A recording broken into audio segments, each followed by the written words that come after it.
గతంలో మన టీఆర్ఎస్ ప్రభుత్వం గౌరవ మాజీ మంత్రివర్యులు వీళ్ళకి ప్రొసీడింగ్స్ గృహలక్ష్మి కింద 3 లక్షల రూపాయల గృహలక్ష్మి కింద వాళ్ళ ప్రొసీడింగ్ ఇచ్చిన వెంటనే వీళ్ళకి కేటాయించాల్సింది పోగా వాస్తవానికి కాంగ్రెస్ ప్రభుత్వం గతంలో వాళ్ళు చాలా మాటలు చెప్పి అబద్ధం హామీలు ఇచ్చేసరికి వీళ్ళు మభ్యపెట్టి ఇది చేసే వరకు ఆ ప్రభుత్వం వచ్చిన తర్వాత మొదటగా వీళ్ళ మీద కూడా చాలాసార్లు గౌరవ మాజీ మంత్రివర్యులు కొట్లాడినారు.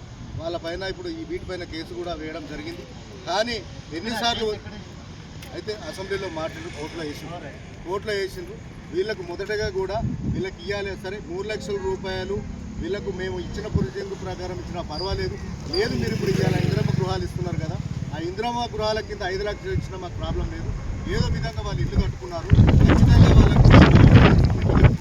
ఖచ్చితంగా వాళ్ళకు అరువులను కేటాయించి వాళ్ళకు ఇవ్వాల్సిందిగా వాళ్ళకి ఏదైతే ఉందో వాళ్ళకు లోన్ వీళ్ళకు ఇళ్ళ మంజూరు చేయాల్సిందిగా కోరమని మంత్రి గారు చెప్పారు. కానీ ఇప్పటికీ కాంగ్రెస్ ప్రభుత్వం ఏర్పడి 18-19 ఏళ్ళు గడుస్తున్నా మరి వాళ్ళకు ఎంతోమంది ఇలా దాదాపుగా నియోజకవర్గంలో చాలామంది గృహలక్ష్మి కింద తీసుకున్న వాళ్ళు ఉన్నారు. కానీ వాళ్ళని పట్టించుకోకుండా ఇలా కాంగ్రెస్ ప్రభుత్వంలో ఎవరైతే కార్యకర్తలు ఉన్నారో వాళ్ళ లీడర్స్ ఎవరు ఉన్నారో వాళ్ళకే ఇస్తున్నారు తప్ప ప్రజలను పట్టించుకునే పరిస్థితి లేదు. వాళ్ళు ఇలా పాపం ఇళ్లల్లో ఇప్పుడు కలెక్టర్ ఆఫీస్ వాళ్ళు బాధలు పెట్టినా కొద్దీ కలెక్టర్ ఆఫీస్కి వచ్చి అక్కడ పోయి ఇక్కడ పోయి ఇబ్బందులు పడుతూ ఉన్నారు. వాళ్ళు అప్పులు తెచ్చారు కాబట్టి వాళ్ళు మనశ్శాంతిగా లేకుండా ఉన్న ఇండ్లు కూలగొట్టుకొని ఇలా ఇల్లు కట్టుకున్నారు కాబట్టి వాళ్ళు మాకు ఈ గృహలక్ష్మి కిందనన్నా ఇవ్వండి, లేదు అంటే మాకు మీరు కొత్త కేటాయించిన మీరు ఇందిరమ్మ గృహాల కిందన్నా ఇవ్వండి, మేము ఏదో మాకు లోటుపాటుగా మాకు ఈ అప్పులు ఇదైపోతాయని వాళ్ళు చెప్తున్నారు. కలెక్టర్ ఆఫీసులో కూడా ఏది వచ్చినప్పుడల్లా వాళ్ళు జిరాక్సులు పెట్టుకుంటున్నారు, ఆన్లైన్ చేయమని చెప్తున్నారు. వాళ్ళు చాలా ఇబ్బందులు పడుతున్నారు. ఇది ఒక్కటే కాకుండా ఇలా ప్రభుత్వం ఏర్పడి ఎంతమందిని మోసం చేస్తుందంటే అటు కార్మికులకు మోసం చేస్తుంది, ఇటు ప్రజలకు మోసం చేస్తూ ఉంది, ఇటు స్కూల్ పిల్లలకు కూడా మోసం చేస్తూ ఉంది. ఈ ప్రభుత్వం ఏర్పడి 420 హామీలను ఇచ్చి ఇలా మన రాష్ట్రంలో రేవంత్ రెడ్డి ప్రభుత్వం ఎంత హీనంగా దారుణంగా అయిందంటే ఎంతోమంది కార్మికులు మరణించినా పట్టించుకోవట్లేదు, రైతులు మరణించినా పట్టించుకోవట్లేదు, స్కూళ్ళల్లో పిల్లలు ఫుడ్ పాయిజన్ అయ్యి మరణించినా కూడా పట్టించుకోలేదు. దయచేసి ఇలా మన రాష్ట్ర ముఖ్యమంత్రి గారికి ఒకటే తెలియజేస్తా ఉన్నాం, ఎవరికైతే వాళ్ళకు గృహలక్ష్మి కింద వాళ్ళకు గౌరవ మాజీ మంత్రి వర్యులు ఇచ్చినారో వాటిని వెంటనే వాళ్ళకు ప్రొసీడింగ్ ఇచ్చిన వారికి వెంటనే వాళ్ళకు డబ్బులు కేటాయించి వాళ్ళను ఆదుకోవాల్సిందిగా ఇలా ఈ ప్రభుత్వాన్ని కోరుతా ఉన్నాం.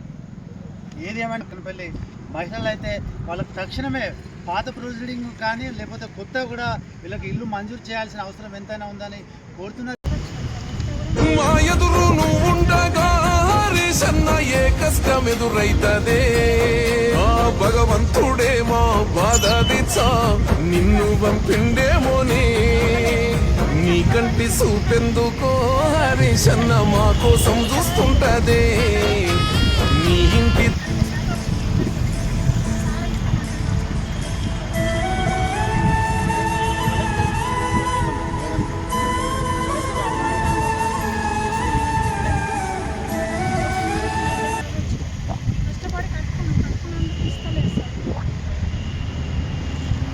అంటే ఆమె ప్రస్తుతము వాళ్ళ భర్త లేని పరిస్థితి, ఎంతో ఆర్థిక ఇబ్బందులకు ఓడ్చుకొని కూడా ఆ ఇల్లు పెండింగ్లో పెట్టడం వల్ల కూడా వాళ్ళకి ప్రస్తుతం వర్షాకాల సీజన్ ఎంత ఇబ్బందులు అయితే కూడా మనం ఒకసారి అంచనా వేయచ్చు. మరొక వ్యక్తి ఏమైనా కనపల్లి మహిళలు అయితే వాళ్ళకి తక్షణమే పాత ప్రొసీడింగ్ కానీ లేకపోతే కొత్త కూడా వీళ్ళకి ఇల్లు మంజూరు చేయాల్సిన అవసరం ఎంతైనా ఉందని కోరుతున్నారు. ఎందుకంటే ఇక్కడ ప్రభుత్వాలు చేంజ్ అయినప్పుడు కూడా అక్కడ ఒక ప్రాంతీయ భేదం లేకుండా ప్రభుత్వ విభేదాలు లేకుండా కూడా తక్షణం వీళ్ళకు మంజూరు చేయాలని కోరుతున్నారు. కెమెరామెన్ రమేష్తో ఉపతి.